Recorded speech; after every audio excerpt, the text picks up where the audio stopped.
Bismillahirrahmanirrahim. Alhamdulillahirabbil alamin. Wassalatu wassalamu ala sayyidil mursalin wa ala alihi washabbihi ajma'in.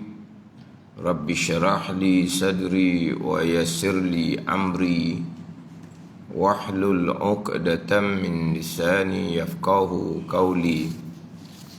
Subhanaka la ilma lana illa ma 'allamtana innaka antal alimul hakim. Wala haula wala quwwata illa billahil aliyyil azim. Kitab Hidayatus Sibyan. Kitab Hidayatus Sibyan, muka surat 3, baris yang kelima daripada atas. Muka surat 3, baris kelima daripada atas. Qala al-muallifu rahimahullahu ta'ala wa nafa'ana bi'ulumihi amin. Maka barang siapa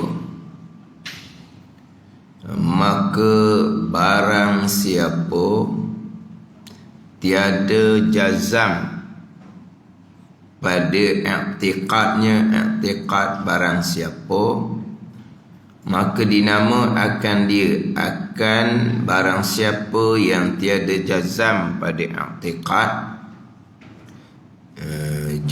jahlun basitun, jahil basit. Dan jika jazam ia barang siapa padanya pada i'tiqad, tetapi tiada muwafaqah ia barang siapa yang jazam pada i'tiqad tetapi tiada muwafaqah, ia barang siapa bagi diri pekerjaan, tetapi tiada muwafaqah ia i'tiqad, tetapi tiada muwafaqah ia i'tiqad bagi diri pekerjaannya, dinama akan dia jahlun murakkabun, jahil murakkab. Dan jika jazam ia barang siapa padanya pada i'tiqad dan muwafaqah ia i'tiqad baginya bagi diri pekerjaan, dan jika jazam ia barang siapa padanya pada i'tiqad dan muwafaqah ia i'tiqad baginya bagi diri pekerjaan tetapi tiada daripada dalil, dinama akan dia barang siapa yang jazam pada i'tiqad dan muwafaqah i'tiqad dia bagi diri perkara, dinama akan dia taklid. Taklid turut orang semata-mata pada pegangan tanpa berdalil sendiri. Itu taklid. Orang tu dipanggil muqallid. Orang yang taklid turut orang pada i'tiqad tanpa berdalil. Maka barang siapa tiada jazam pada i'tiqadnya, i'tiqad barang siapa, maka dinama akan dia akan barang siapa yang tiada jazam pada i'tiqad tu jahil basit. Jahil basit. Basit ni selapis lah, tidak berlapis. Di bawah tu murakkab. Murakkab tu jahil yang berlapis, yang bersusun. Jahil basit ni jahil yang selapis, jahil yang tidak bersusun daripada dua kejahilan. Ini tafriq huraian pada yang terdahulunya berkaitan dengan haqiqah ma'rifah. Hakikah makrifah itu 3 perkara, 3 rukun, 3 komponen. Mana yang pertama, al-jazmu, i'tiqad yang tetap, yang jazam, yang putus. Al-mutabiqu lil haqqi, yang bertepatan dengan yang sebenar. Satu lagi yang ketiga, an dalilin, i'tiqad yang tetap, yang jazam, yang putus tu terbit daripada dalil. Itu dia hakikah makrifah. Apa dia hakikah makrifah? Sebenar-benar makrifah. Sebenar-benar makrifah ni macam mana? Bukan makrifah maqam hakiki, bukan. Jangan tukar sini ni. Saya sudah tekan dah minggu lepas. Yang dibicara sekarang adalah permulaan pembicaraan ni dalam kitab Hidayatus Sibyan, petunjuk bagi orang yang baru belajar. Petunjuk bagi orang yang baru belajar. Jadi sekarang ni pembicaraan makrifah di sini, makrifah permulaan agama. Bukan kata kitab Hidayatus Sibyan hak bagi orang baru belajar. Kalau pembicaraan dalam kitab Tauhid sifat 20, dalam pembicaraan kitab Tauhid sifat 20, kitab yang kecil ke, kitab yang pertengahan ke, termasuk kitab yang besar sekalipun, apa dibicarakan makrifah, inilah makrifah inilah. Dah kitab tauhid itu kitab tauhid yang tebal dah tu. Kitab tauhid itu kitab tauhid yang besar dah tu. Dia membicarakan makrifah dalam ilmu tauhid.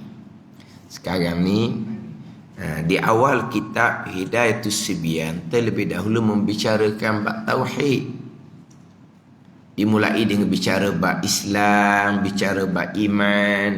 Sekarang nak bicara bab makrifah.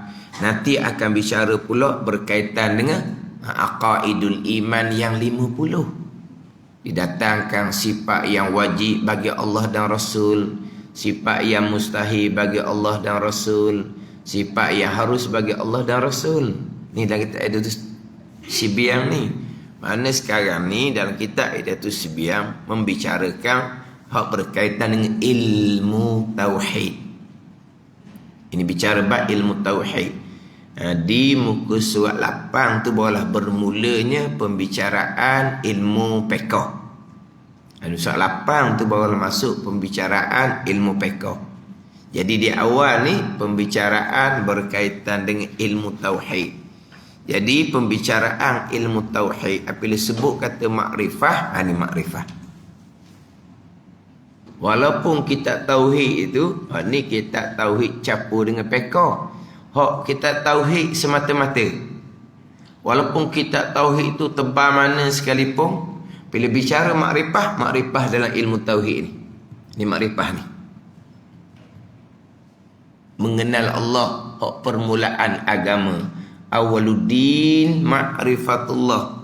Awal agama mengenal Allah Subhanahu wa ta'ala.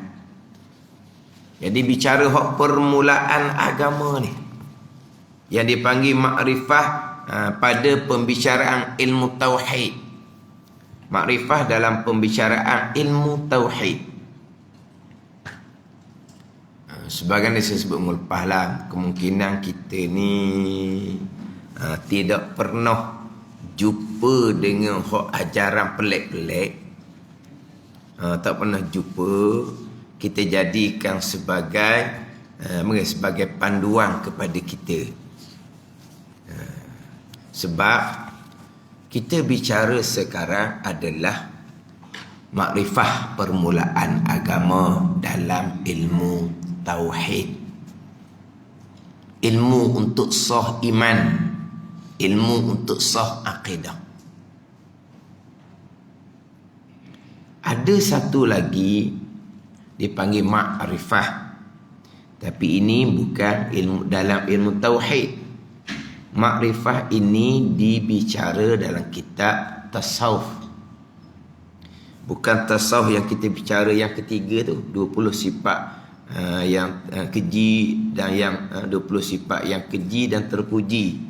Hak kitab kita yang ketiga, bukan tasawuf tu. Kita ni tasawuf fardu ain. Dan tasawuf mana? Tasawuf haqiqah dia panggil. Tasawuf maqam hakiki.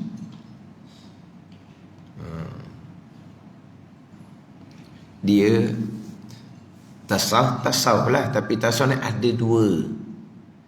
Hak pembicaraan 20 sifat hati yang keji terpuji dalam kitab Penawar bagi hati, dalam kitab Minhajul Abidin contohnya, Hidayatus Salikin contohnya. Tasawuf syariah dipanggil, tasawuf fardu ain. Ada satu lagi tasawuf dipanggil tasawuf haqiqah. Itu bukan fardu ain. Dia panggil tasawuf mukasyafah. Yang kita dah belajar hak tasawuf 20 sifat hati ni, hak fardu ain ni panggil tasawuf muamalah. Tahu tak muamalah?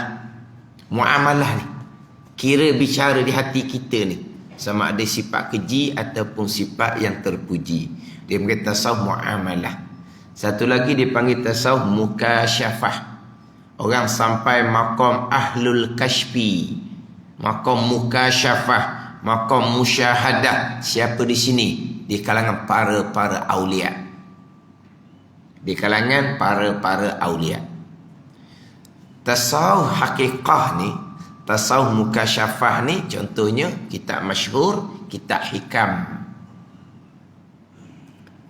Masyhur bagi kitanya kitab hikam Ibn Athaillah As-Sakandari.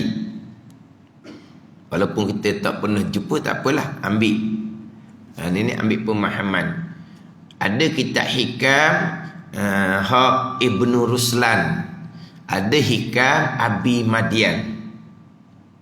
Tapi masyhur kitanya hikam Ibn Athaillah As-Sakandari, disyarahkan pula oleh Tauku Pulau Mani, tasawuf hikam Jawi tu. Itu tasawuf haqiqah, bukan tasawuf syariah, bukan fardu ain. Ada ni, dia kena molek. Dia hikam ni jamak daripada hikmatun. Hikmatun, hikamun. Apa dia hikam ni? Kalam-kalam hikmah, perkataan-perkataan hikmah daripada futuhat daripada Allah Subhanahu wa taala yang Tuhan campur ke dalam hati para aulia. Maka mereka pun menyusun kalam-kalam hikmah. Kalam-kalam hikmah disusun. Jadi kalam-kalam hikmah ni bukan ayat Al-Quran, bukan hadis Nabi sallallahu alaihi wasallam, tetapi futuhat yang Tuhan buka. Kepada siapa? Kepada para aulia. Maka mereka pun menulis. Yang mana yang dibuka oleh Allah Subhanahu wa taala ini tidak bercanggah dengan Al-Quran dan hadis Nabi sallallahu alaihi wasallam. Ini kena faham molek. Nak mengaji kitab hikam ni fardu ain biar beres. Fardu ain tauhid, fardu ain fiqh, fardu ain tasawuf, biar beres. Mari-mari ngajar kita hikam ni, kita fahamlah guru tu bukan sebenar, bukan guru yang mursyid. Tak, bukan guru yang mursyid, bukan guru yang sebenar. Tu awal-awal lagi dah, tak payah cerita panjang dah. Itu bukan guru yang sebenar, bukan guru yang mursyid. Sebab apa? Sebab dia tak kenal barang. Kita cakap kapung kok, tak kenal barang. Kalam-kalam hikmah dalam kitab hikam ni diumpamakan dengan intan berlian. Intan berlian ni kita nak suruh kepada siapa intan berlian ni? Intan berlian ni kita nak suruh kepada siapa? Kita nak suruh kepada Orang yang makan minum pun tak cukup. Buat bandingan. Tanda ni. Intan beliang ni kita nak pergi jaja. Jaja ke suara ke, itu perkataan lah, percakapan. Kita nak beri kepada siapa intan beliang ni? Orang yang hidup mewah, cukup segala-galanya, barulah kita datangkan intan beliang. Ada ni. Sebab tu dalam kitab Hikam Ibn Athaillah Sakan, dan kitab Hikam Syarah Tauqi Pelomani, jangan kamu gantungkan kalung kepada tengkok babi. Jangan gantung kalung pada tengkok babi. Itu dalam kitab Hikam Syarahan Tauqi Pelomani. Jangan engkau gantung kalung pada tengkok babi. Dengan makna apa? Syariat pun tak mengaji lagi, akidah pun tak lepas. Diumpamakan dengan babi. Umpama je, bukan kata babi tu orang. Tapi babi tak masuk neraka. Orang iktikad salah, ahli neraka. Babi tak masuk neraka, orang tak semayang masuk neraka. Babi tak masuk neraka, orang riya, ujub, takabur, ahli neraka. Ada ni. Babi tak masuk neraka. Anjing tak masuk neraka. Bahkan anjing Ashabul Kahfi, Kitmir, masuk syurga.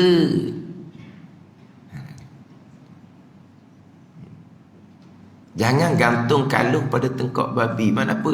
Jangan letak ilmu-ilmu hakikat ni kepada orang syariat tahu ke mana ni. Jadi gantung juga tu, dia tidak sebenar. Dia tidak mursyid, dia tak kenal ilmu. Situ boleh nampak lalu dah. Pergi ke mana-mana baca kitab hikam. Tapi tak apalah kitab hikam pun sayura ikut syariat. Nak orang syariat, ambil kitab syariat. Bukan ambil kitab tasawuf hakikat. Tak suruh duduk bolong gitu.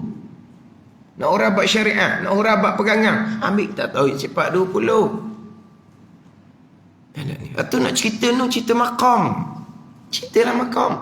Oh, nak cerita makam tak siapa tahap orang belajar. Dah ajar syariat apa tahap apa benda masalahnya. Kalau guru tu guru mursyid. Bayangkan duduk pondok sendiri pun, hok belajar kitab, belah-belah kitab sehari semalam bertahun-tahun. Dalam pondok sendiri pun sebahagian pondok tidak mengajar kitab hikam, tidak mengajar kitab Ad-Durrun Nabih dalam pondok. Tidak mengajar kitab hikam, tidak mengajar kitab Ad-Durrun Nabih dalam pondok. Faham tak? Ni dia ngajar kat kampung, hak fata'in tauhid tak lepas, fata'in fiqh tak lepas, fata'in tak lepas. Dia ngajar kitab-kitab haqiqah. Ni faham-faham lah. Itu bukan guru yang sebenar. Betul dia kata, tak apalah, saya baca kitab hikam, saya hurah syariah, baca kitab syariah lalu dah senang. Tak pun nak baca kitab hakikatnya. Gitu. Orang yang seumpama ni di syariat dia tahu dulu. Orang syariat dia dulu fardhu-ain tauhid dia beres. Ni orang mengajar sendiri. Orang mengajar pun ada ke fardhu-ain tauhid fiqh tasawuf tak lulu. Orang mengajar sendiri bila minta ustaz bacalah tauhid 40. Oh, saya bukan bidang saya tak pandai. Ustaz ngajarlah bab semayang. Oh, saya pun lama dah tak cara semayang. Tu ustaz tu. Lepas tu mari buat apa? Ceramah. Cukup waktu balik. Ceramah cukup waktu balik. Cerita sejarah, cerita fadilah, gitu je. Mana fardhu-ain tauhid ajarlah. Saya bukan bidang. Mana fardhu-ain fiqh waktu tu ajarlah. Saya pun tak apa termolek. Tak pelik sekarang ni. Tak pelik sekarang ni. Diustazkan oleh orang jahil. Bukan diustazkan, dituang gurukan oleh orang jahil. Orang luar mari Terengganu, orang Terengganu buat tuang guru. Di negeri halaman sendiri, romang orang Terengganu. Tuan guru, kita tempat kita nama ustaz tu tinggi dah letaknya. Siapa di Terengganu panggil tuan guru. Orang apa ni? Komang kata Terengganu. Dituan gurukan oleh orang jahil. Ini fitnah akhir zaman. Mana kalau orang baca kitab Haqiqah di tempat yang fardu ain tauhid fiqh tasawufnya tidak ada, di sendiri pun bermasalah pada fardu ain tauhid fiqh tasawuf. Ini kadang-kadang nak terang membaca tauhid fiqh tasawuf ni, baca boleh tahulah macam mana pemahaman dia ilmu fardu ain tauhid fiqh tasawuf. Tapi nak menarik ni, kalau ilmu tasawuf haqiqah ni orang kurang menguasai, boleh dia tari macam mana pun. Tapi kalau dihuraikan pada ain tauhid fiqh tasawuf boleh tahulah ilmu di setakat mana. Jangan gantung kalung pada tengkok babi. Bahkan dalam kitab Hikam Syarah Taqu Pulau Mani menyatakan bahawa jangan kamu datangkan hikmah lain daripada ahlinya. Jangan. Ni hikmah ni, hikam, kalam. Jangan kamu datang kepada bukan ahli. Siapa bukan ahli? Saya mengaji tu saya sebut yang bukan ahli ni yang belum tetap ilmu syariah dan amal syariah. Yang belum tetap fardu ain tauhid fiqh tasawuf. Ini orang yang bukan ahli. Maka anayai kamu akan kamu maknayai. Sebab apa? Dia akan rasa ada maqam je. Dia akan rasa sempurna dah dia ni. Walah dia tauhid pun tak lepas, fiqh fardu ain pun tak lepas, tasawuf fardu ain pun tak lepas. Tugas sebab bandingnya we makan kepada budak, we makan hak bukan makanan budak. Sedap sok dipusuak ke budak baru lahir. Dah sedap sok ni.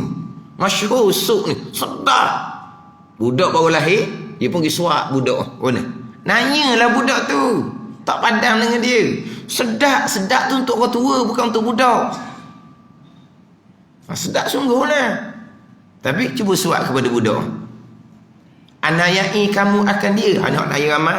Dia perasa tinggi, dia perasa ada maqam. Tauhid tak lepas. Tauhid tak lepas. Ustaz saya kalau macam Ustaz bicara bab tauhid itu banyak saya salah. Lepas tu alhamdulillah lah bertaubat belajar molek. Tapi saya ni kalau guru saya kata saya makan tinggi dah. Dia kata Allah, faham-fahamlah kamunya itu bukan makam yang senang, makam khoya. Tapi tu saya kata saya ada makan dah. Tu kamu pun khoya juga. Tanpa syariah Nabi sallallahu alaihi wasallam mustahil usul sampai kepada Allah Subhanahu wa taala. Dan kita adurun Nabi. Tanpa syariat Nabi mustahil usul sampai kepada Allah Subhanahu wa taala, ada makam dianya. Ini ananya.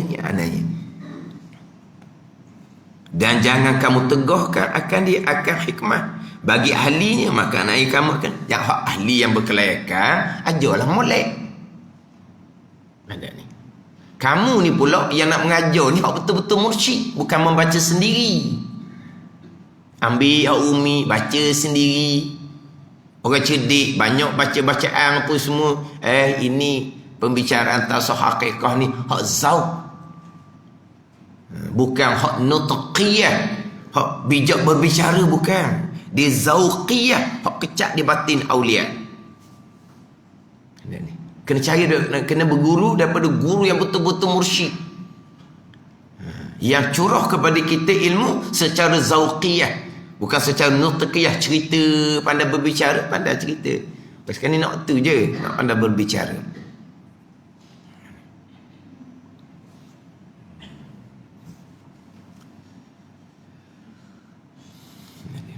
Jadi tasawuf haqiqah itu pembicaraan kena letak tepat molek. Macam sebut tadilah, pondok sekalipun. Pondok sekalipun. Sebahagian tidak mengajar kita hikam. Hikam Ibnu Atta ke, Ibnu Ruslan ke, Abi Madian ke, hikam Syarah Taqu Pulau Mani ke.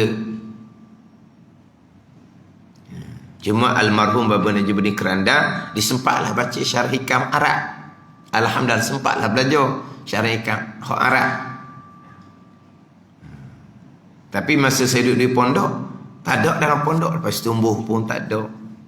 Alhamdulillah saya sempatlah mengenali kitab hikam ni dengan almarhum Tuan Guru Haji Abdul Rahman Bakar Baru. Kemudian dengan anak muridnya almarhum Pok Sumit Gunung. Tapi itu bukan dalam pondok, itu di luar pondok. Yang pergi mengaji dengan almarhum Tuan Guru ni pelajar-pelajar pondok hok lama-lama. Hok pondok ning ada pergi, hok pondok ning ada pergi, hok pondok ning ada pergi. Beberapa pondok hok belajar lama-lama. Hok pergi ngaji kitab ni. Tu baru kena kau lah, kena dengan guru, kena dengan murid yang diajar. Jadi hak hikam ada nabi kita panggil tasawuf haqiqah. Ada orang mengajar kitab hikam bila ditanya, dah kitab hikam ni belajar dia wajib fardu ain ke? Ha, wajib fardu ain dia kata. Wajib fardu ain dibubuh. Gitu kan. Sekarang ni. Hikam ni tasawuf harian. Hikam ni letak tajuk tasawuf harian. Hikam tasawuf harian. Tasawuf harian ni tasawuf syariat. Hak 20 sifat hati, kitab penawar bagi hati, kitab Minhajul Abidin, itu tasawuf harian. Kitab hikam tasawuf harian, dalam mengajar kitab hikam pula dihurah bab tauhid akidah. Kata ni ngajar kitab hikam ke ngajar kitab tauhid sifat 20? Mana apa ni? Dia. Tapi kenapa dia baca kitab hikam? Begitulah. Orang ni adalah kerana masing-masing tu. Bila ngajar kitab hikam ni, label guru tu akan naik. Tu kitab hikam. Tu ngajar 40 dah habis-habis, ngajar ai mutlaq ai musta'mal tak habis-habis waktunya. Bila nak sampai Tuhan, ni ngajar kitab hikam, guru pun naik title, hak tekan dengar tu pun naik title. Gitu je. Dia nak tu. Guru pun nak seumpama tu, orang belajar pun nak seumpama tu. Ini bukan guru yang mursyid. Guru yang mursyid dia kena tahu apa yang diperlukan untuk umum ni. Perlu apa? Fardu ain tauhid, fiqh tasawuf. Apa yang diperlukan?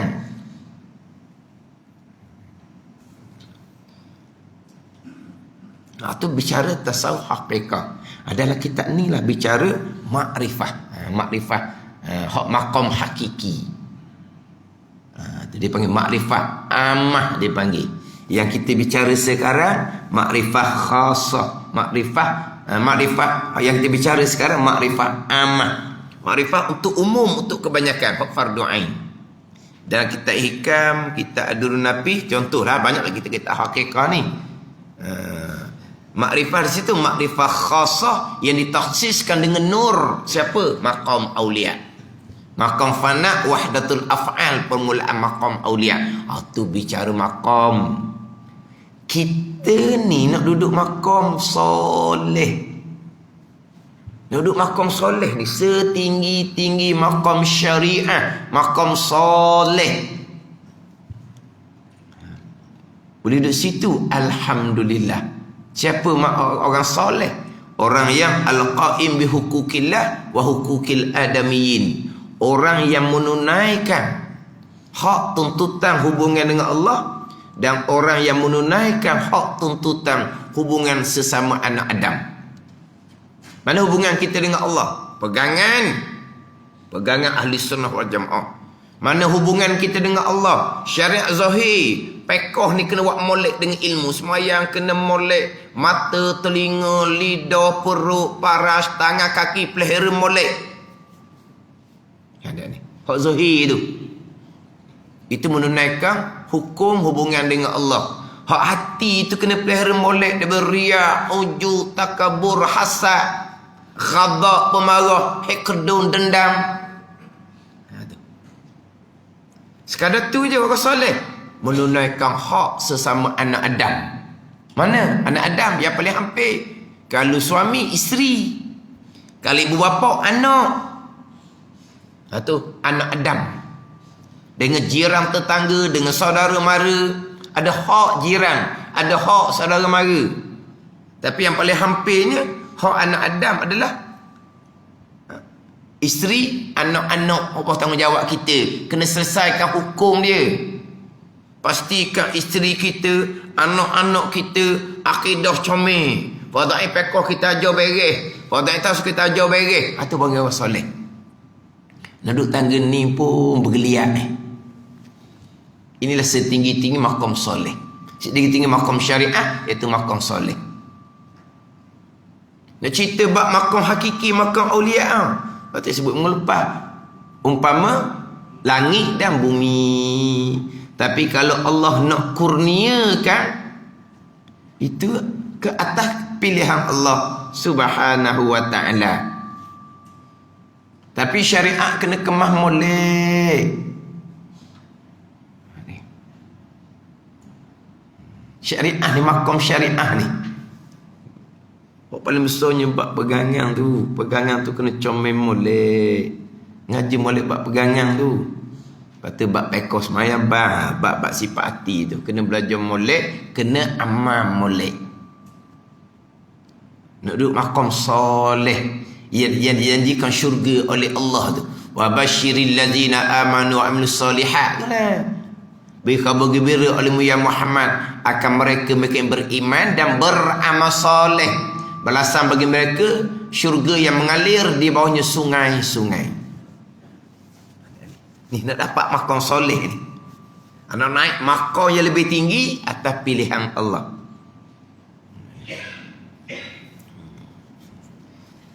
Tapi walaupun kita tak pernah jumpa seumpama tu, tak apalah. Kita jadikan sebagai panduan kepada kita. Sebab sekarang ni dia jadi capu dah. Tak nak cerita dah. Kerana kejahilan ilmu tauhid, kerana kejahilan ilmu tasawuf hakikah hanya membaca sendiri, di akhirnya tak boleh nak beza antara makrifah yang kita bicara sekarang, permula agama, dengan makrifah kemuncak agama, makrifah awliya yang dibicara kita hikam dan kita adrun nafi. Dia tak nak beza dah.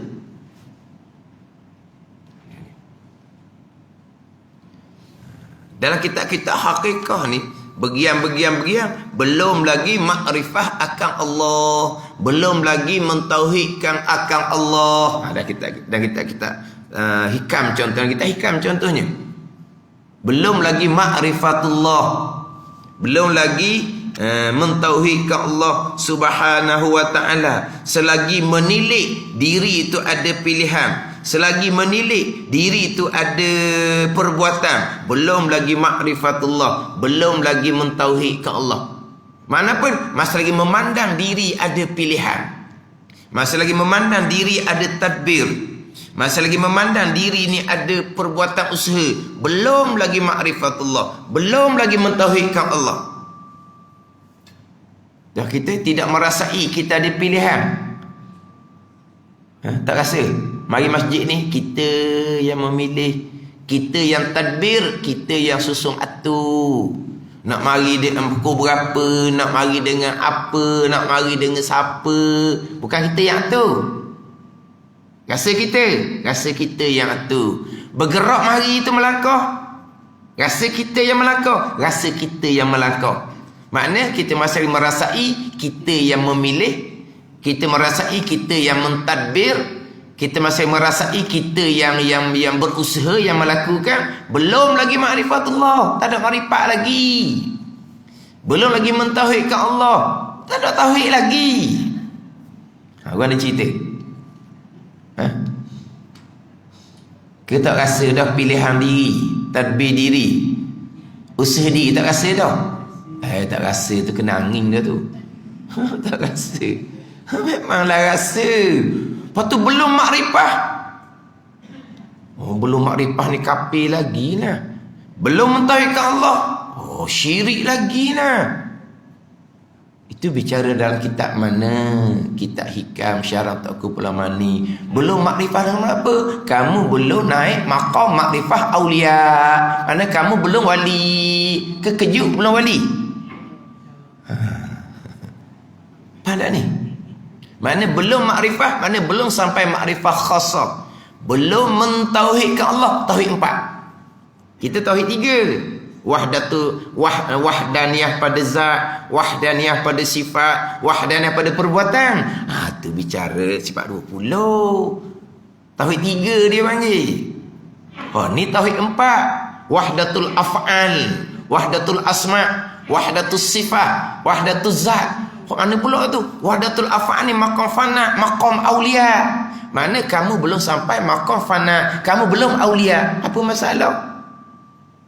Tapi punyalah jahil. Ni belum makrifatullah ni. Bila belum makrifatullah ni sembahyang puasa tak sah. Kalau tak ada makrifat permulaan agama, memang sembahyang puasa tidak sah.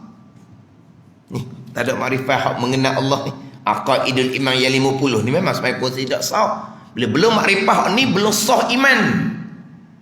Memang sembahyang tidak sah. Hak belum makrifah aulia ni digi pada makrifah ni.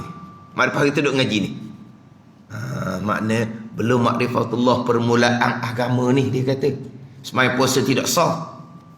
Hak ni pun orang belum lagi mentauhid ke Allah, makna mensyirik ke Allah laginya. Syirik kepada Allah Tuhan tak ampun. Innallaha la yaghfiru an yushraka bih. Allah sama sekali tidak akan mengampuni orang yang mensyirikkan Allah. Tu syirik mana? Tu syirik jali, tu syirik kafir. Ia letak kepada syirik maqam, ia letak pada syirik syariat Allah. Lepas tu macam mana? Kena hilangkan rasa pilihan diri, kena hilangkan rasa tadbir diri, kena hilangkan rasa gerak diam diri. Tuhan Jabariyah lalu dah sesak akidah.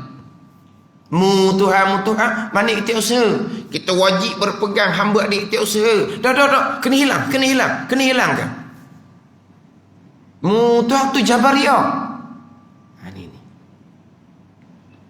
Nak hilang rasa ni. Disuruh berzikir dengan dia. Ambil tariqah dia. Yang kawan ni fardhu ain pun tak lepas. Jembur ni sebab apa? Sebab selagi merasai ada pilihan, ada tadbir, ada usaha gerak diam, belum lagi makrifatullah tu, sembahyang tak sah, dia pun nak jembur. Itu atas pilihan Allah tu. Nak cerita ni cerita satu peringkat. Kita nak bertariqah, kena ngaji dulu, kena belajar bab tariqah. Bukan tunggu buta-buta gitu. Kena belajar dahulu. Kena kenal dahulu guru mursyid macam mana.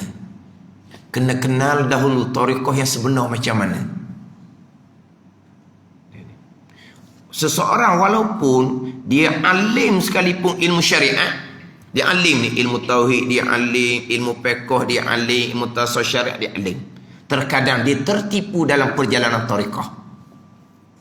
Sebab apa dia tertipu? Sebab dia alim ilmu syariat, dia tak alim ilmu tariqah.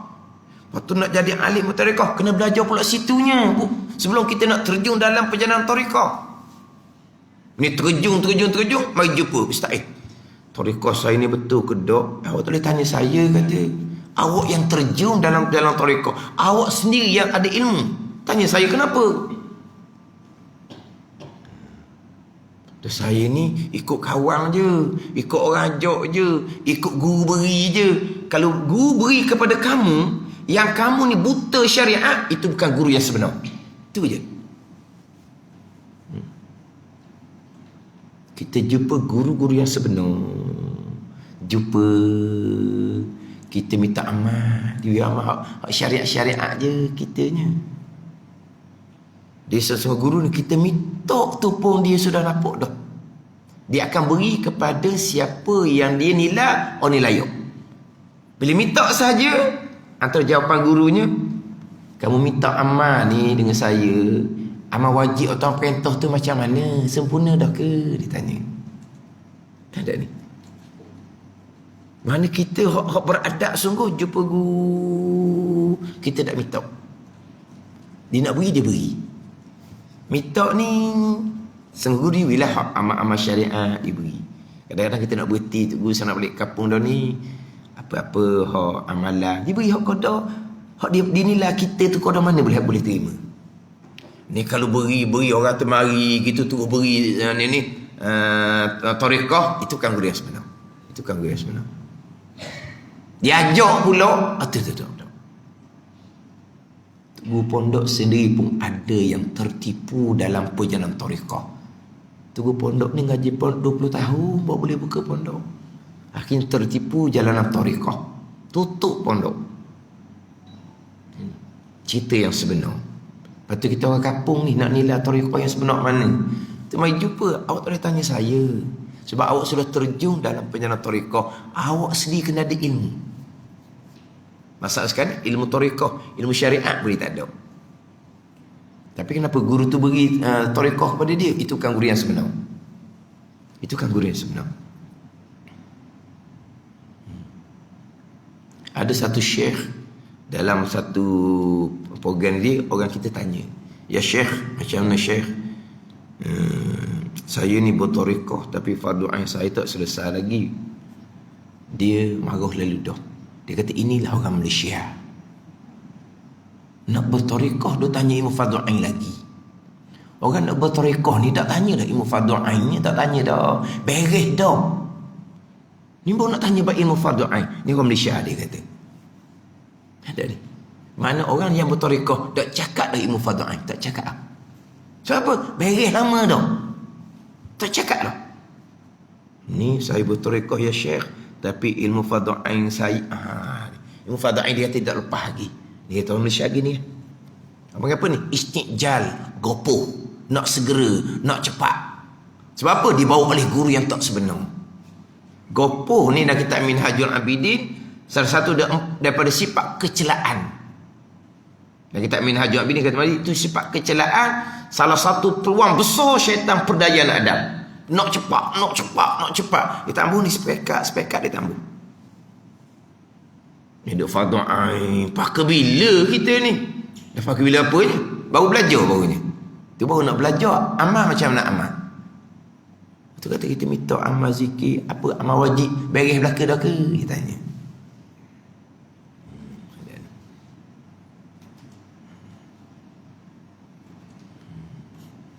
Jadi nak suruh hilang ni, nak hilang rasa pilihan diri. Allah yang fanakan, Allah yang lenyapkan di pasar aulia.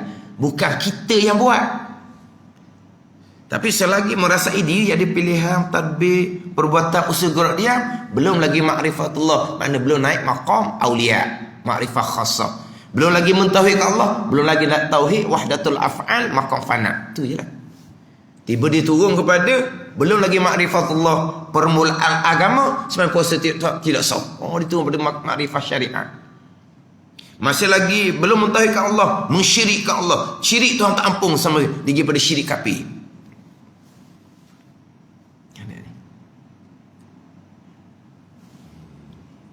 Bahkan kita merasai kita ada perbuatan ni dia panggil kita mensyirikkan Allah. Kita masih merasai kita ada perbuatan kita mensyirikkan Allah. Sebab hakikatnya perbuatan siapa yang berlaku di kita? Perbuatan Allah. Perbuatan Allah. Kita merasai perbuatan kita syirik kepada Allah. Syirik apa tu? Syirik khafi, syirik maqam. Bukan cerita bab syariat. Ni hak jenis hak gue tak sebenar. Syirik, dia tak syirik. Patut nak murid pun tulis, hak ni syirik kafir, hak ni syirik kafir. Bila dia tahu, anak murid dia salah faham. Saya sebut syirik tu syirik khafi, bukan syirik syariat, tapi sepatutnya dah sebut syirik khafi. Syirik. Dia bila sebut kata syirik, dia pergi kepada syirik kafir. Hak Allah Ta'ala tidak akan ampuni sama sekali, kekal neraka selama-lamanya. Bila sebut kata syirik, di syirik ni ada syirik yang besar, syirik kafir lah. Syirik besar ni ada yang jali, ada yang khafi. Syirik besar ni, syirik besar jali macam mana? Tu semua berhala tu lah. Kafir terang-terang tu, berhala dia sembah. Tu syirik besar yang jali, yang terang. Ada syirik besar yang khafi, yang tersembunyi. Dia berpegang dengan akidah yang kafir. Zahirnya semayang, zahirnya puasa, tapi akidah dia akidah kafir. Itu syirik besar yang khafi. Ada disebut sebagai syirik kecil, asyirkul asrar. Nabi kata, apa dia? Riya. Itu syirik kecil. Dia ada syirik khafi, syirik sir, bicara bab maqam aulia, bukan bicara bab syariat. Selagi merasai kita ada perbuatan bersama dengan perbuatan Allah, mensyirikkan Allah Subhanahu wa taala. Sebab perbuatan Allah belaka. Perbuatan kita tak ada, gerak dia yang kita, Allah yang buat. Syirik, itu syirik maqam. Itu syirik yang bicara dalam kitab hikam disebut syirik. Dia kitab adunan itu disebut syirik, tapi bukan syirik syariat. Ada ni. Selagi orang belum sampai maqam fana, masih lagi mensyirikkan Allah, syirik maqam ni, bukan bicara syirik syariat. Lupa kepada Allah sesaat, dosa yang amat besar, dosa hakikat, bukan dosa syariat. Ni astagfirullah, astagfirullah. Apa makcik? Lupa ke Tuhan tak ni. Dosa besar makcik. Astagfirullah dianya. Lupa Tuhan semua. Riak wajud takabur pun dah habis-habis.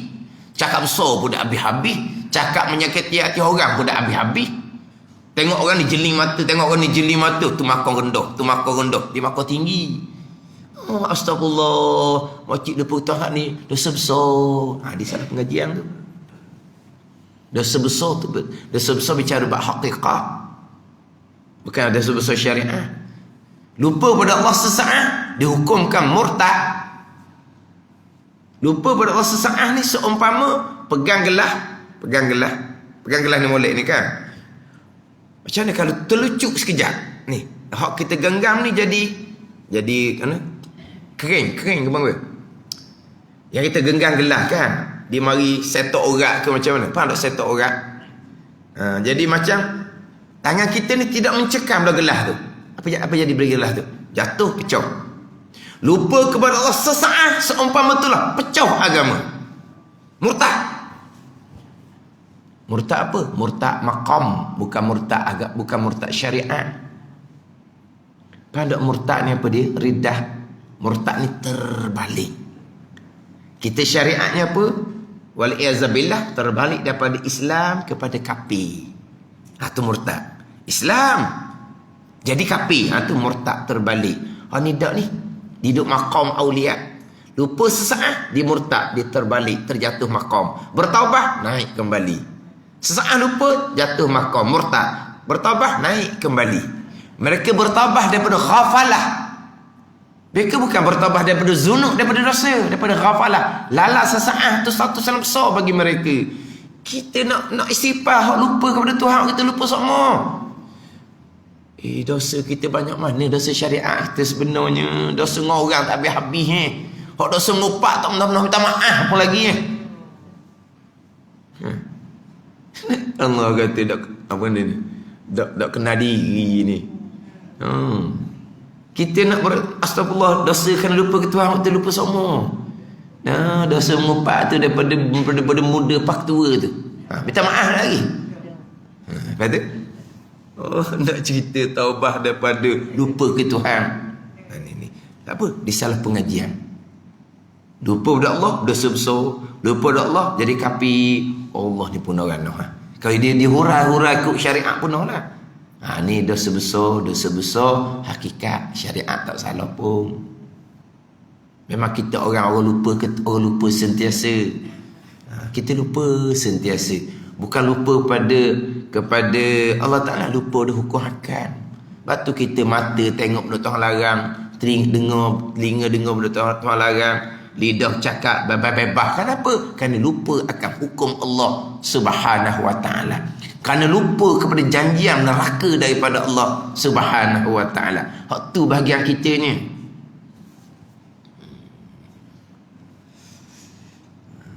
Itu kata tu kalau kita baru ngaji, dengar ni sebagai pengajaran je lah. Bahagian kita belajar tauhid sifat 20, belajar bab semayang, bab fardu ain, belajar bicara bab hati tasawuf fardu ain. Hak tinggi-tinggi tu biar ke dia lah, tak apalah. Orang perendah macam mana pun, ni kau tak habis-habis sifat 20. Bila nak sampai ke Tuhan ni, kita orang tua ni, nak naik makam cepat ni, nak sampai ke Tuhan ni. Hak tu ditipu oleh syaitan mudah-mudah. Dia kata kita beramal berzikir satu malam tu, boleh rasa lalu dah perbezaan dia. Kalau boleh rasa segera tu bukan maksud benar. Ini kesucian. Nak dapat rasa yang sebenar, kita dalam keadaan jauh daripada Allah, makan masa belah-belah tahun, puluh-puluh tahun atas pilihan Allah. Ni semalaman 2 malam berzikir tu boleh rasa dah. Tapi yang berzikir boleh rasa dah tu, tauhid tak lepas fardu ain, fiqh tak lepas fardu ain. Rasa apa? Tipu daya syaitan. Macam mana rasa asyik tipu daya syaitan? Contoh orang pergi Mekah. Asyik tak pergi Mekah? Boleh tengok Kaabah tu. Mana apa ni? Hak habis belah-belah ribu ni. Dan tak rasa apa dah. Nak pergi pulak Mekah ni. Biarlah. Hak belah puluh ribu pun. Sebab apa? Boleh tengok Kaabah tu. Habis. Icing hak segala-gala ni. Asyik. Yang kita pergi Mekah sanggup habis puluh ribu. Tapi akidah macam mana? Tak pernah belajar. Semayabang macam mana? Tak pernah belajar. Riak, ujud, takabur, sifat hati dia dah.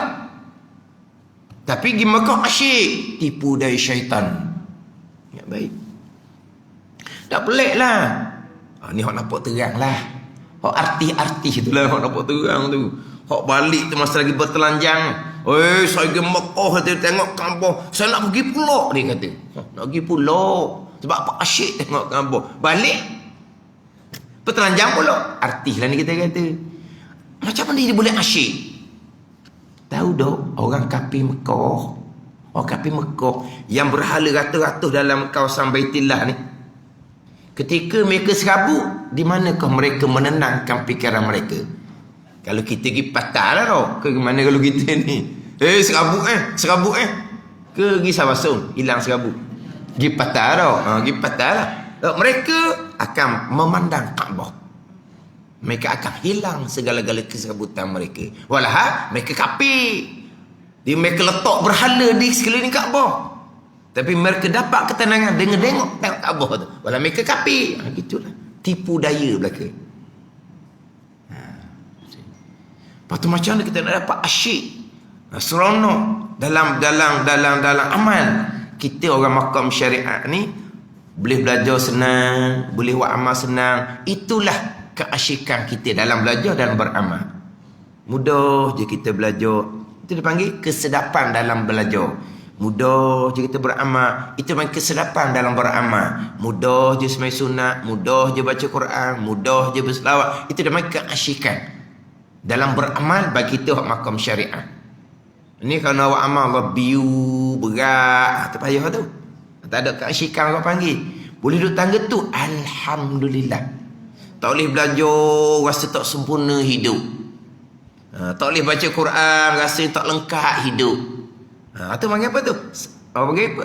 Sedap ibadah bagi orang awam. Boleh duduk tangga tu cukup dah.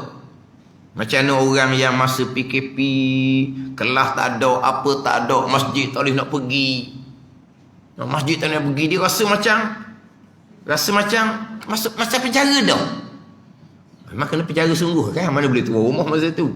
Kena penjara sungguh. Hak mula-mula tu kan. Hak polis masuk dalam tamang, lari habis budak-budak. Penjara dah orang panggil gitu. Tak penjara apa? Jadi masa tak boleh pergi masjid, tak boleh pergi belajar. Sebab apa? Dia pergi belajar tu suka je. Boleh tahu ilmu suka je. Hak salah segera bertaubat kepada Allah. Alhamdulillah, tahu dah kat mana dak kena kita. Kita pun bertaubat dengan Allah Subhanahu wa taala. Itu dipanggil apa ni? Sedap belajar beramal bagi kita orang awam. Nak sampai biar asyik dalam amal, itu atas kurniaan Allah. Jangan gopoh mudah saja masuk dalam perangkap perdaya syaitan.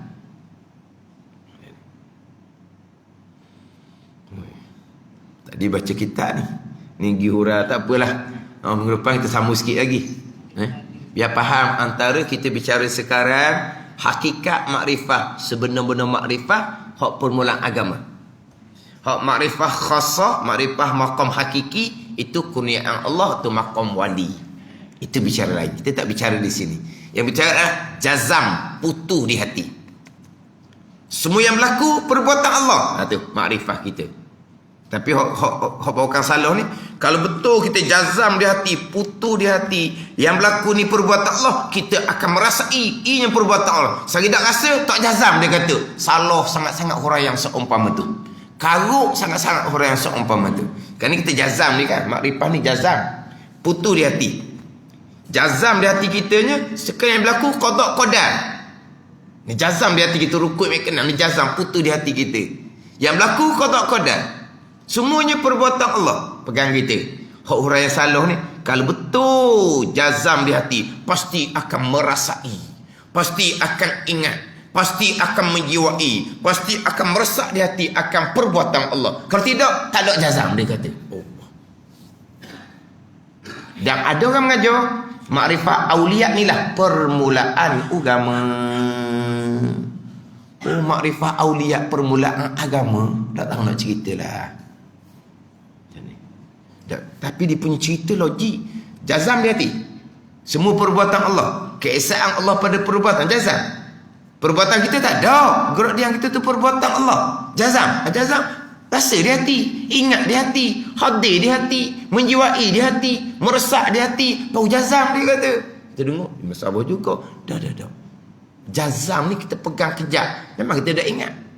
Kita jazam duduk di hati. Ada roket hati. Ingat dah roket hati? Ha? Kalau ingat tak ngupak Roket hati ni catat ni pahala dan dosa ni, hak zahir ke hak dalam dicatat juga. Hak dalam dicatat juga. Kalau kita ingat roket hati catat, riak kejut takabur kita buh mana? Kita akan buang lah roket hati catat ni. Tapi jazam duduk di hati kita, roket hati ada jazam. Jazam duduk di hati kitanya, alam barzah jazam. Tapi kita pergi kubur tak rasa apa pun. Tak rasa apa pun. Boleh bergelak ketawa, boleh ya, boleh bersembang. Cuba tengok orang yang hantar jenazah ke kubur, dia bersembang dia bergelak ketawa Tapi orang yang bergelak ketawa atas kubur ni, jazam duduk di hati dia, barzah jazam. Tapi kenapa dia nampak tak ada rasa apa? Itu orang awam, orang banyak dosa gitulah. Ke dia tak beriman dengan barzah? Dia beriman. Dia jazam di hati ada persoalan barzah. Tapi kenapa nampak macam dia okey je, boleh bergelak ketawa? Sebab hati lalat, tak ingat. Orang hati lalat tak ingat ni lah orang jauh daripada Allah Ta'ala. Tapi mereka jazam, bukan tak jazam. Mereka tak ingat sebab mereka jauh daripada Allah. Tapi bukan kata tak jazam. Putus di hati ni. Mana ada persoalan barzah. Kita sentiasa disunatkan ziarah kubur untuk biar kita ingat akan kematian. Kita akan menghadapi alam barzah. Nak pergi ziarah kubur malah kalau pergi pun tak rasa apa. Atas kubur boleh ngupak berkali dah. Kau tak ngupak atas kubur? Atas kubur tak ngupak dah.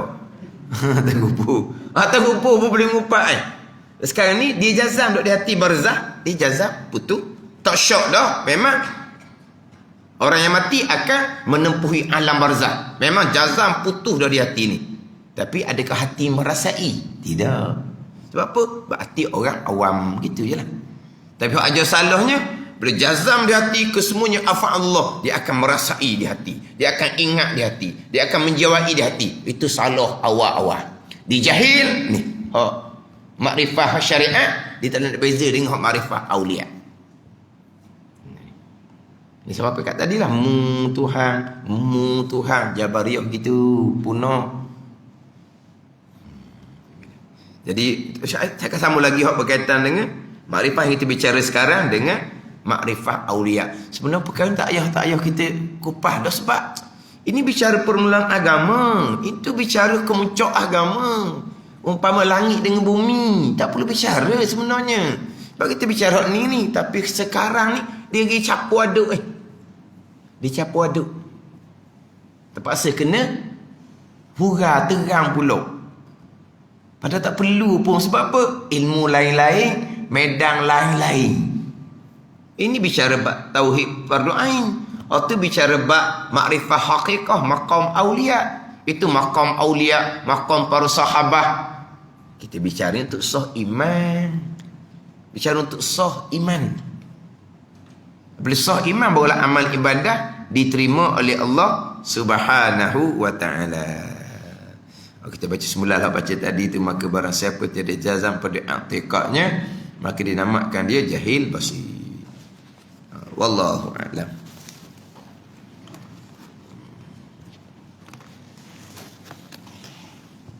Tak apalah, tak pernah dengar, jadikan sebagai pengajaran. Biar kita faham molek. Yang kita bicara tu ilmu apa. Kita bicara ilmu tauhid fardu ain.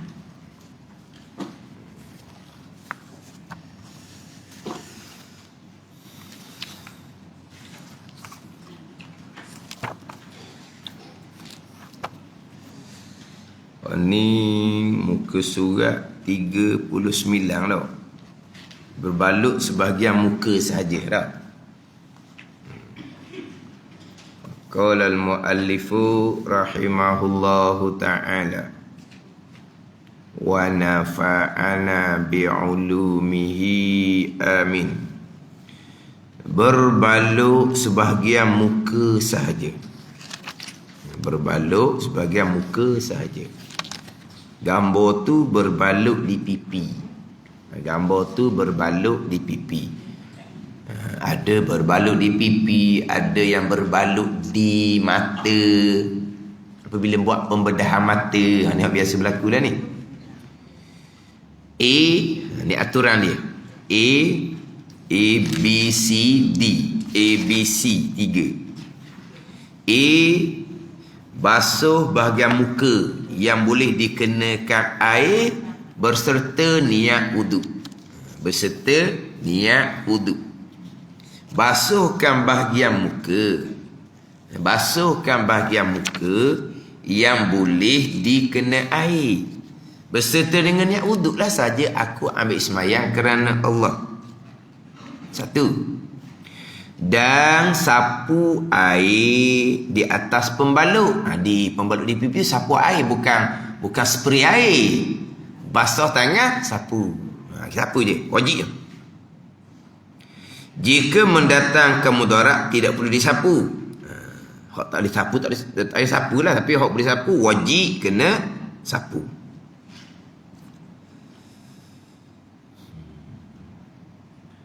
B, sempurnakan wuduk dengan membasuh kedua tangan hingga ke siku, menyapu air pada kepala dan membasuh kedua kaki hingga ke buku lali. C, solat yang dilakukan tidak perlu diulang.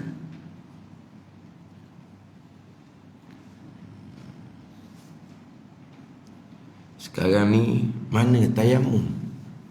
Mana tayamum? Mana tayamum?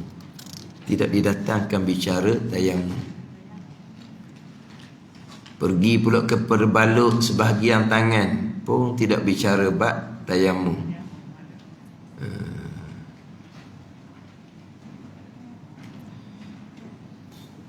Sampai kepada terakhir itu berbalut sebahagian kaki pun tidak bicara berkaitan dengan tayamum.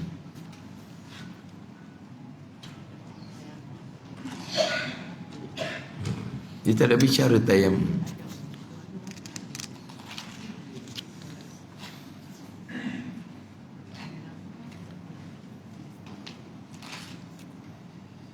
Persoalan ini hak berbalut.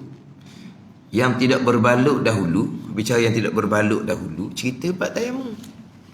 Yang dahulu kan, hak di muka surat, di muka surat sebelah tu dibicara berkaitan dengan yang tidak berbalut.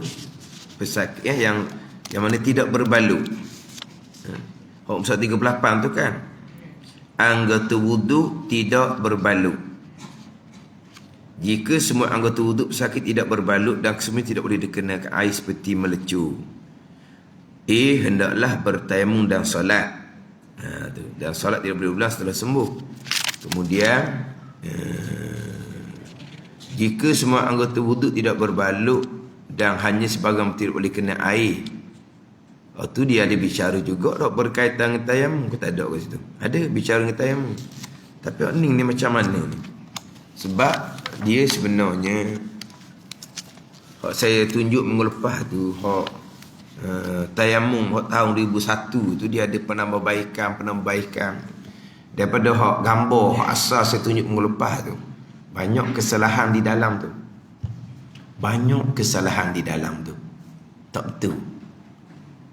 Kemudian dia pun buat buku baru Banyak penambahbaikan.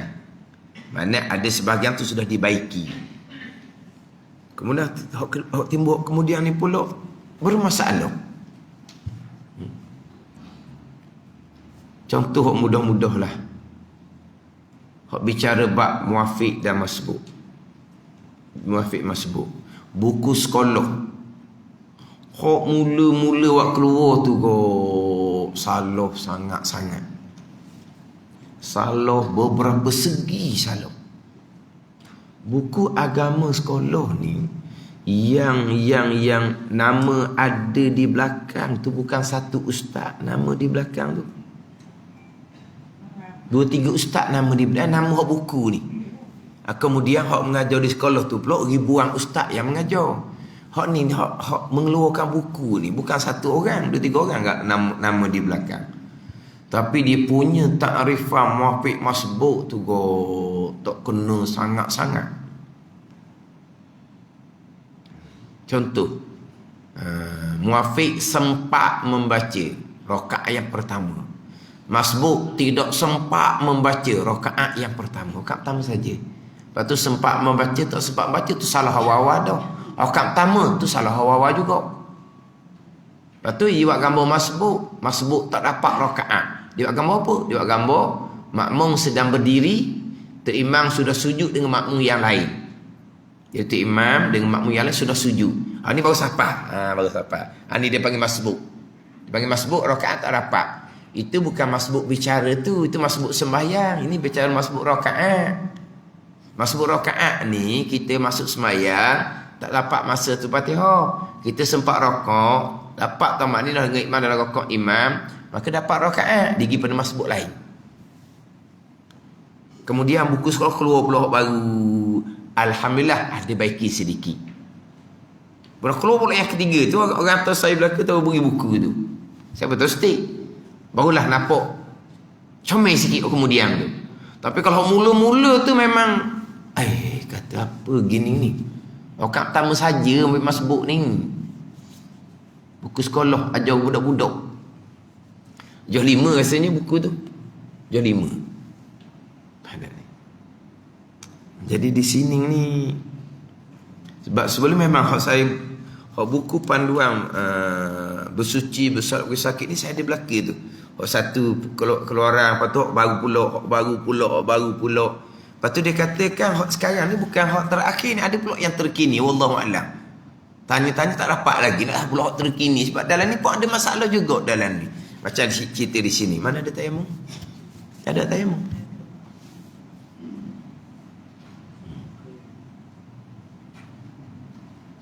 Wajib bertayamum. Jadi sampai kepada kaki berbaluk pun tak ada bicara tayamum. Batu sentiasa ada buku baru tu. Mungkin ada orang yang tegar ke macam gitulah barangkali. Sebab masa mula keluar tu 2001 tu, kata macam mana ni? Sebab saya mengajar buku tu. Mana kena beritahu gitu je lah. Kemudian tapi buku tu lama juga. Beberapa edisi kerajaan buat keluar. Kemudian tukar dah. Hak lain pula. Tengok di dalam tu, bagus ni. Dapat comel sikit. Nak banding hak lama. Tapi masih lagi banyak perkara yang perlu dibaiki. Salah.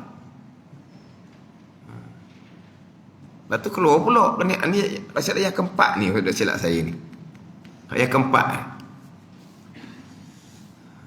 Tapi kenapa sini dia tidak ada tajuk tayamum?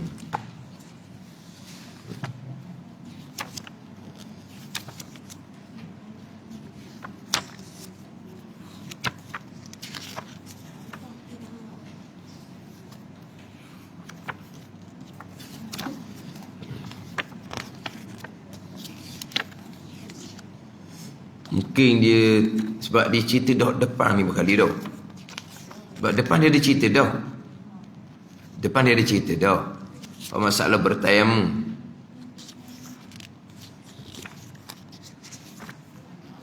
Ada hak dia panduan bertayamum. Hak dia panduan bertayamum.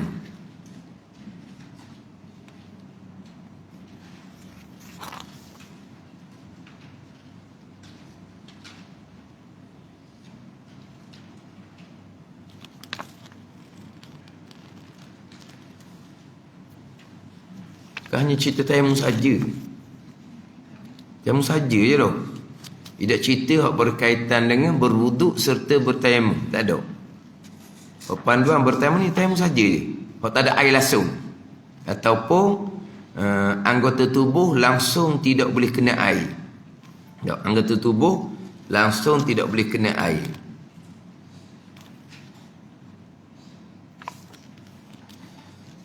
Ke di belakang tu ada pula. Ada sini ni.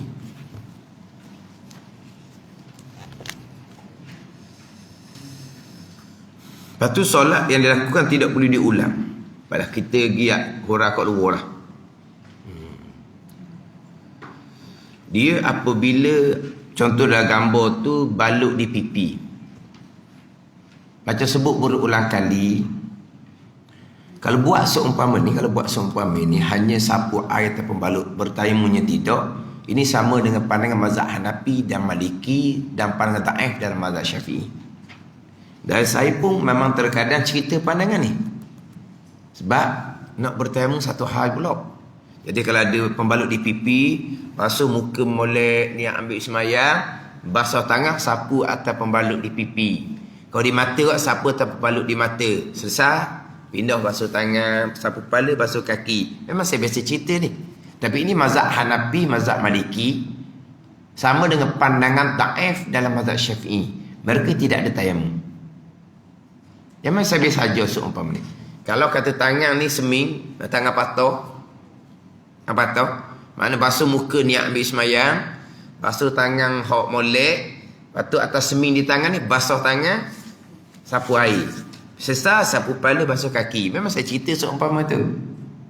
Tapi itu bukan pandangan muktamad dalam mazhab Syafi'i. Mazhab Syafi'i dengan mazhab Hambali, kalau ada pembalut di muka, di tangan, dia kena berwuduk serta bertayamum.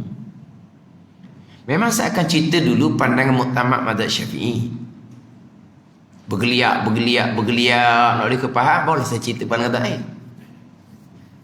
Atau kadang-kadang, Ustaz, kenapa Ustaz? Kita tahu pandangan tu, kemudian kata, kita tahu awal-awal. Dok kata, dia mengajar ni ada disiplin kata. Ada peraturan, ada adab dia.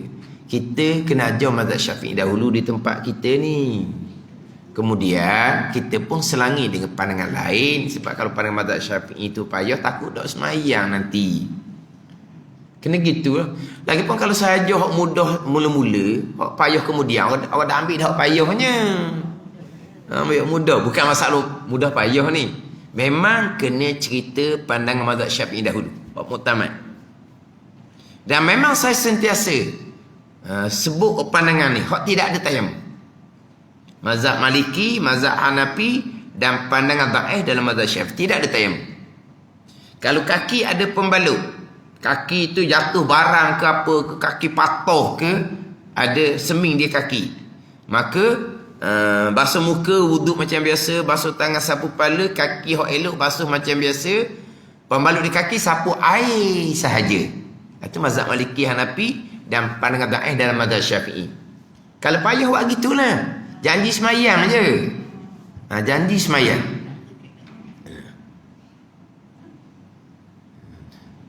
Tapi takkan nak pakai pandangan Taif tu kuat kan? Kuat mulut je. Kuat mulut je semangat. Semangat. Tapi tak apalah, nak pakai pandangan pun pakai lah. Biasa kadang-kadang orang tanya saya buat tayamum dan kadang duduk hospital, saya sentiasa beritahu, kalau tak mau tayamum pun boleh kata. Tak apa, tahu dah kata, tapi nak tayamum juga. Mana sebab kita takut dia disusuk. Tapi ni cerita orang belajar ni, insya-Allah dia akan usahakan buat. Tapi kalau kita dengan budak-budak, tengok macam mana. Kemudian pula ni lepas dah berwuduk atau bertayamum, semayang kena qada pula. Allah lah.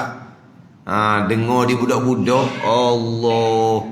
Masa sihat wuduk saja. Masa sakit wuduk pun kena, tayamum pun kena, lepas tu kena qada pula. Apa benda gitu? Agama mudah, tidak menyusahkan. Dia cerita gitu pula. Ad-dinu yusrun, Nabi kata. Agama mudah, bukan menyusahkan. Ni ada orang kata menyusahkan. Hak mazhab Syafi'i yang muktamad. Menyusahkan dia kata. Kalau susah, kalau kesukaran boleh pakai pandangan lain. Pagi-pagi dia menyusahkan. Dok sekarang ni kita duduk rumah, segar mega, wuduk saja. Terlantar di hospital, tangan patah, kaki patah, wuduk wajib. Tayamum tambah pula. Oh, tayamum tambah pula. Ketika duduk rumah, sehat, wuduk saja. Ketika duduk di hospital, hospital ni bukan rumah kita, payah nak buat apa-apa. Sakit pula, wuduk dan tayamum. Oh, nak senang tau. Kalau duduk hospital, sakit, wuduk pun tak payah buat, sembahyang saja. Mau senang tau. Oh, wuduk wajib tetap dah, wuduk tetap wajib. Capung tayamum pula. Lepas daripada tu kena qada pula sembahyang. Hak bertayamum sebulan ke 2 bulan kena qada pula kemudian. Garu kepala lah dengar dia orang muda-muda. Tu cerita kemudian tu. Kalau bab qada cerita kemudian. Bab semasa kalau boleh tayamum, tayamum. Kalau tak boleh ke macam dalam buku ni tak ada cerita bab tayamum. Basuh muka molek-molek, lepas tu pembalut di pipi, basuh tangan sapu air, kemudian sambung basuh tangan sapu siku, sapu kepala, basuh kaki. Solat tidak perlu diulangi.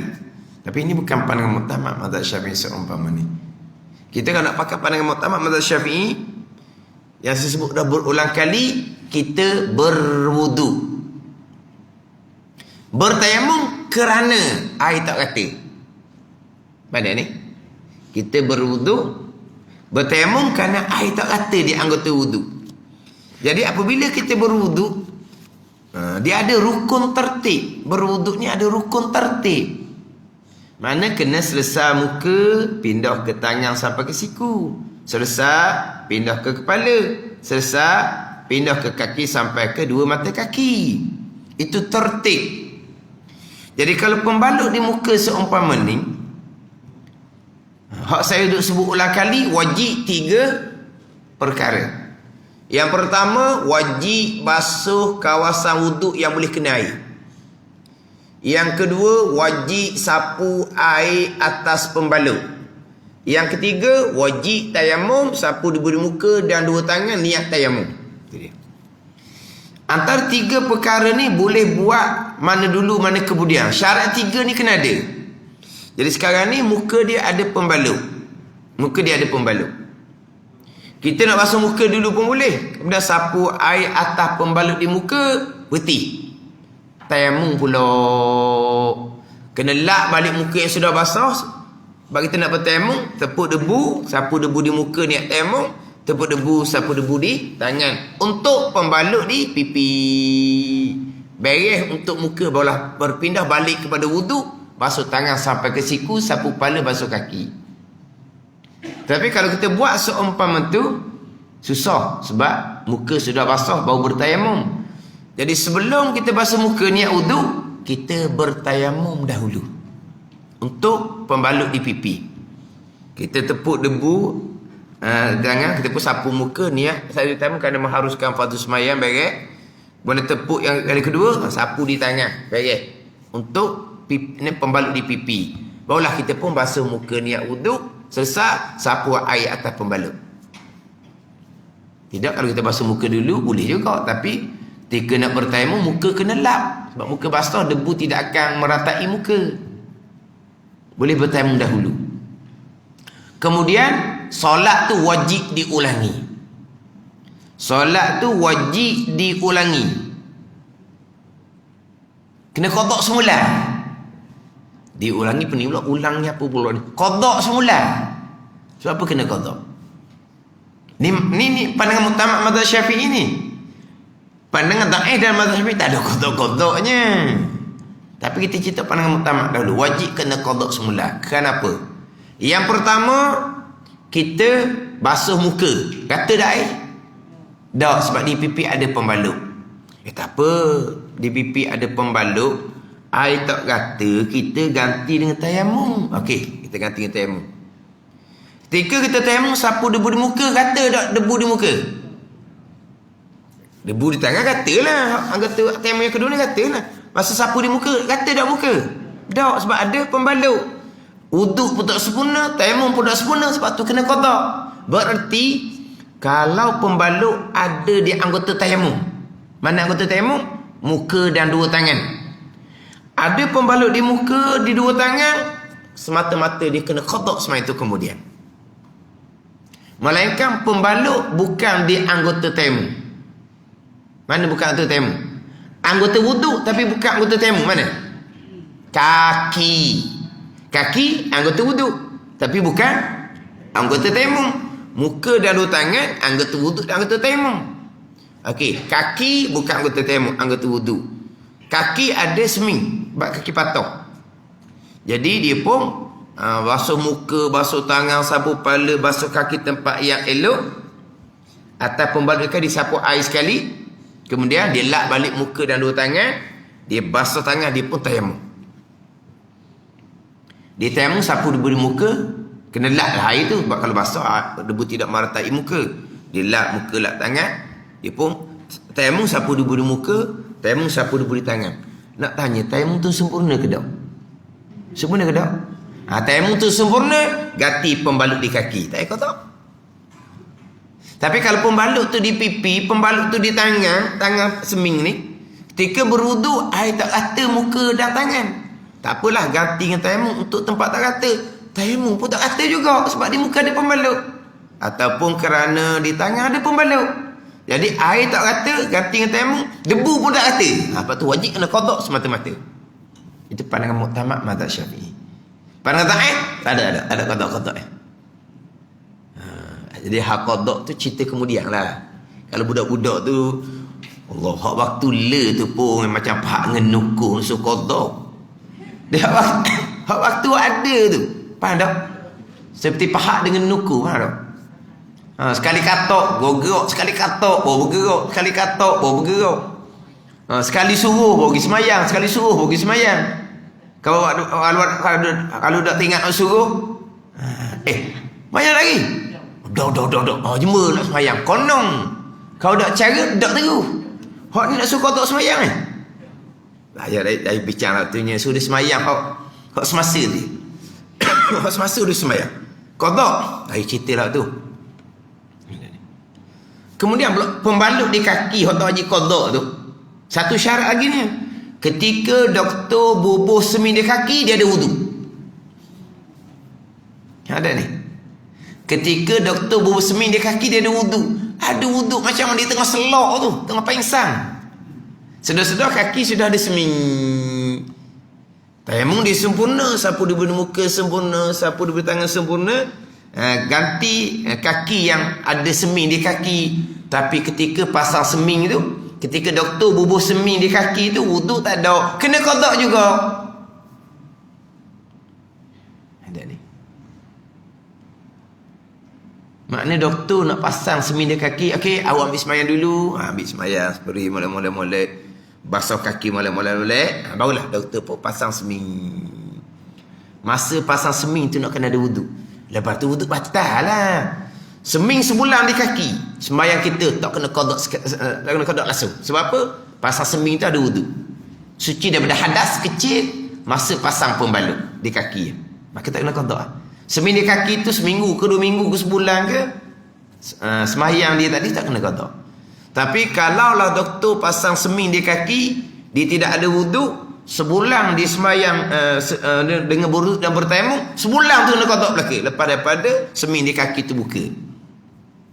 Sebab apa? Sebab walaupun tayamum sapu di muka ni rata habis muka, tayamum sapu di tangan ni pun tangan rata habis tangan, tapi kaki tu masa pasang pembalut tak ada wuduk, kena qada juga. Ni kalau pembalut di muka, di tangan. Ketika nak buat pembalut di muka, doktor sambil semayang dulu, sekalipun tetap kena qada. Sebab air tak rata, tak apalah ganti ke tayamum. Tayamum pun tak rata juga.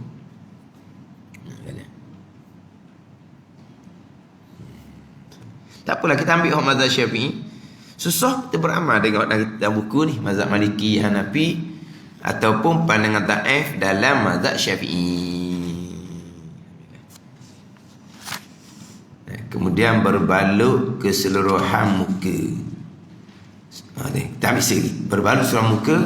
Sapu air atas pembalut muka serta niat wuduk. Jika mendatangkan berat tidak perlu disapu. B. Sempurnakan wuduk dengan basuh kedua tangan hingga siku, menyapu air pada kepala, membasuh kedua kaki hingga kedua buku lali. C. Solat dilakukan tidak perlu diulang. Dia kalau pembalut di muka, sekalian muka pembalut, nak basuh muka tak ada tempat, maka dia pun sapu air atas pembalut muka, niat ambil air semayang. Niat ambil air semayang tu lah. Kita niat ambil semayang ketika basuh muka tu pada Ghalib. Jadi gini, kalau tadi pembalut ada di pipi, dia basuh muka, kena dia pun sapu air tanpa balut. Pernah time, kalau dia basuh muka dulu, dia niat berwuduk ketika basuh muka, sapu air tanpa balut tu tak niat lah. Tapi kalau dia basuh tangan, tiba-tiba disapu air atas pembalut dahulu, muka tak basuh lagi, dia wajib kena niat wuduk ketika sapu air atas pembalut. Disapu air atas pembalut saja akan bersemayang kerana Allah. Ketika basuh muka tak ada niat dah lah. Mana boleh niat ketika basuh muka, dan boleh niat ketika kita sapu atas pembalut di muka. Hak mana buat mula-mula. Tapi biasanya orang basuh muka dululah, kemudian baru sapu atas pembalut. Tapi kalau disapu atas pembalut dahulu, dia pun boleh niat masa tu. Dia basuh tangan, dia pun sapu atas pembalut di pipi, saja akan bersemayang kerana Allah. Dan barulah dia basuh muka, tak niat dah. Yang kita kata niat ketika membasuh muka, itu pada Ghalib, pada kebiasaan basuh muka lah. Tapi boleh niat ketika sapu atas pembalut di muka. Kemudian berbalut sebahagian tangan. Ataupun samalah, dia tidak ada pembicaraan berkaitan dengan tayamum. Wallahu a'lam.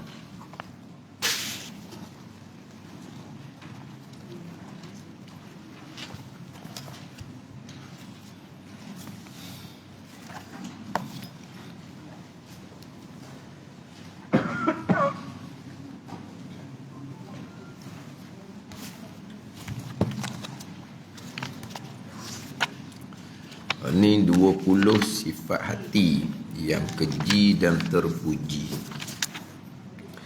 Muka surat 38 baris atas sekali. 38 baris atas sekali. Qala al-muallifu rahimahullahu ta'ala wa nafa'ana bi'ulumihi amin. Firman Allah Subhanahu wa ta'ala, innama yuwaffas sabiruna ajrahum bighairi hisab. Artinya, sesungguhnya orang-orang yang sabar itu akan disempurnakan pahala, akan dikurniakan pahala oleh Allah Subhanahu wa ta'ala tanpa perhitungan lagi. Tanpa perhitungan lagi. Tanpa perhitungan ni makna pahala tu banyak. Pahala tu banyak dengan ketiadaan kira-kira. Banyak pahala tu. Bukan makna bighairi hisab, tanpa perhitungan lagi, dengan makna di hari akhirat dia tak kena hisap, bukan. Kan ada kan di kalangan ummah Nabi SAW masuk syurga tanpa hisap. Kita maklum kan 70,000 di kalangan ummah Nabi masuk syurga tanpa hisap. 70,000 ummah Nabi. Ramai apa 70,000-nya? Sahabat masa Hajatul Wada' 1,000 lebih dah. Dan sahabat masa Hajatul Wada' adalah haji selamat tinggal tu 1,000 lebih dah. Hak sahabat hak syurga dah tu 1,000 lebih dah. 70,000 dah ramai lah. Ada ni masa Nabi mengerjakan haji kan 1,000 lebih kan. Jadi hak tu 70,000 masuk juga tanpa hisab. Hak tu sahabat belaka tu. Dah cerita lagi tabi'in ke aulia, kena cerita lagi. 70,000 tu dah banyak, 70,000 je. Sebab sahabat 1,000 lebih. Kemudian Nabi minta tambah. Selepas dikatakan bagi Nabi supaya Nabi minta tambah, Nabi pun minta tambah dengan Allah Subhanahu wa ta'ala. Allah tambah pula. Bagi tiap tak seorang daripada 70,000 tu, Allah tambah 70,000. Tiap-tiap seorang ni tambah 70,000. Tiap-tiap seorang tambah 70,000. Bukan 70,000 tambah 70,000 jadi 140 je. 70,000 masuk syurga tanpa hisap. Nabi minta tambah. Allah pun tambah 70. Jadi 70 campur 70 baru 140,000. Bukan gitu. Allah Ta'ala tambah daripada seorang, daripada 70 yang pertama tu 70,000. Maknanya 70,000 kali 70,000. Nabi minta tambah pula daripada 70,000 kali 70,000 tu. Digandakan pula. Hak masuk syurga tanpa hisab. Tapi ummah Nabi ni ummah yang paling ramai. Ada dok ni apa? Data pada data bilangan orang Islam daripada masa Nabi sampai sekarang. Hak hidup dan hak mati. Ada data. Sekarang orang Islam 1 bilion, 2 bilion. Bukan 1/4 ahli dunia orang Islam. Orang Islam 1 bilion. Gitu.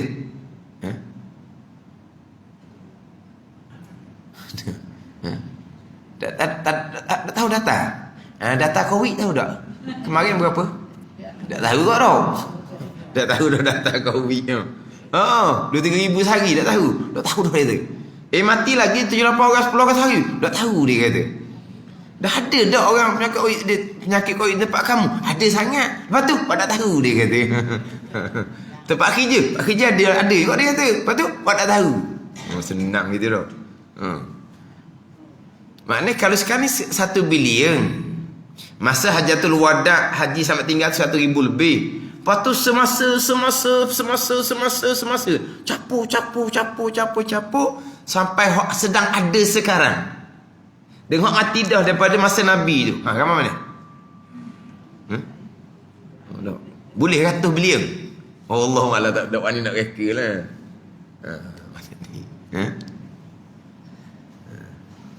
Memang di kalangan ummah Nabi ada sebahagian masuk syurga tanpa hisab. Tapi di sini bukan maknanya dia masuk syurga tanpa hisab ni, bukan ni. Tanpa perhitungan mana apa, pahala tu pahala yang banyak. Siapa tak terkira pahala tu. Maksud dia gitu. Siapa tak terkira pahala. Pahala kesabaran ni Allah Ta'ala akan balas sendiri. Dan pahala tidak ada hak, tak ada kiraan pahala tu. Kalau kata pahala semayang berjamaah 27, tu ada hak dia. Dia tak ada hak. Tak terkira. Besarnya pahala balasan kepada orang yang sabar, taat batin. Baca Quran tu pahala sunat. Sabar ni pahala wajib. Kalau Tuhan uji dengan macam-macam ujian, duduk di rumah ni dengan suami isterinya macam-macam ujian, dengan anak-anaknya macam-macam ujian, dengan cucu macam-macam ujian, dengan jiran tetangga macam-macam ujian, di tempat kerja macam-macam ujian. Dia sentiasa sabar. Pahala wajib, sentiasa pahala wajib.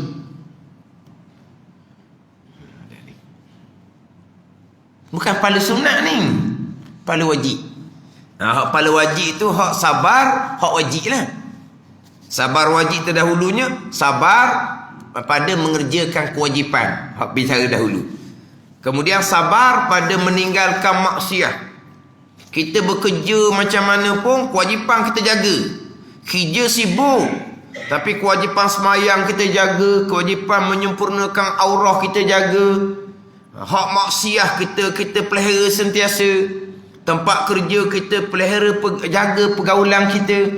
Kita sabar tak ikut orang ramai. Orang ramai ni kadang-kadang bergelak ketawa. Suamimu suami aku, isterimu isteri aku. Ni kadang-kadang tengok bergelak ketawa, ingat ke suami isteri? Tak, itu isteri orang lain tu. Jadi suamimu suami aku, suami dia mana ni? Bukan dia bukan, jangan salah faham ni, bukan dikongsi suami isteri, bukan.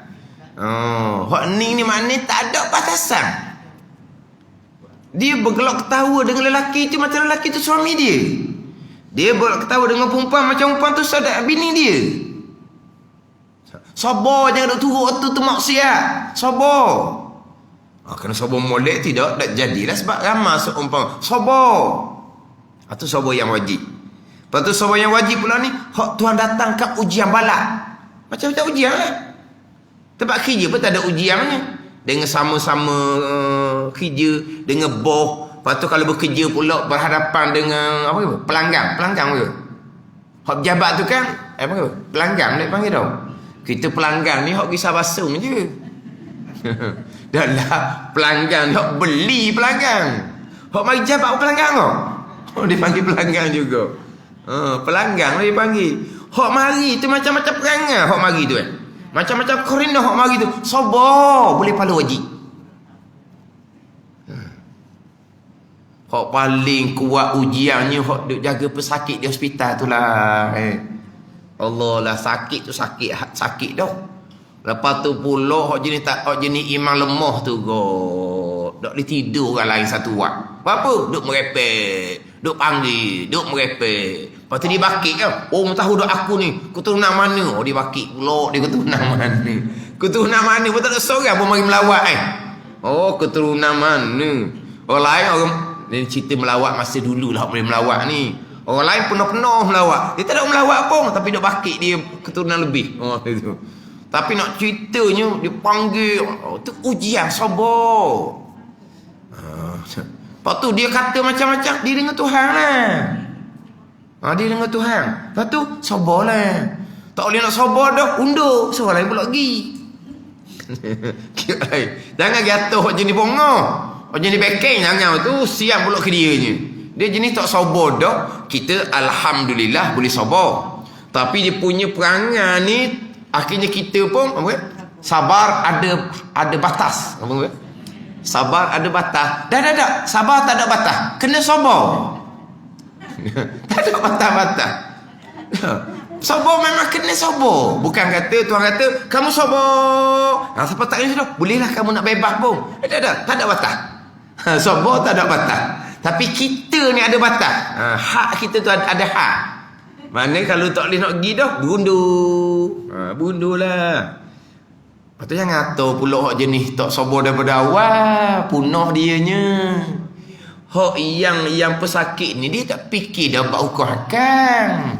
Dia keluar mulut apa yang nak kata. Dia nak maki ke, dia nak caruk ke.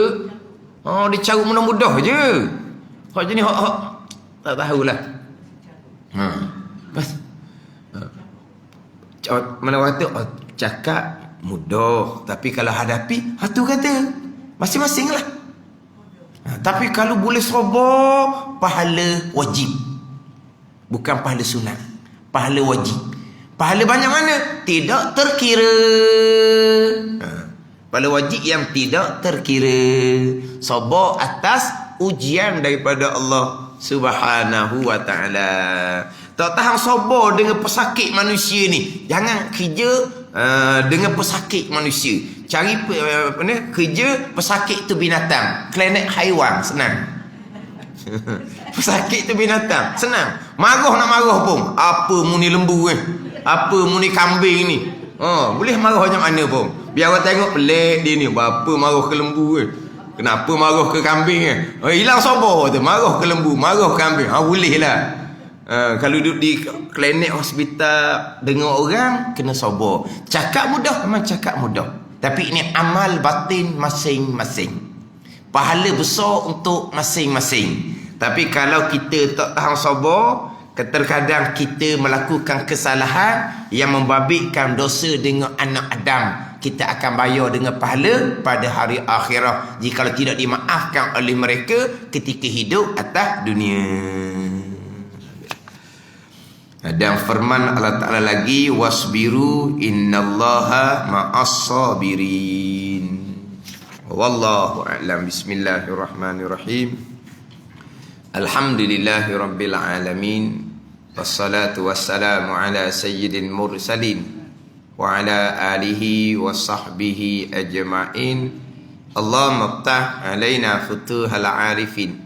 Allahumma allimna ilma akdamin wa fahimna famasabikin warzuqna ruqat talibin. Allahumma zidna ilman wa alhiqna bis salihin. Wa sallallahu ala sayyidina Muhammad wa ala alihi wa sahbihi wa sallam. Walhamdulillahi rabbil alamin.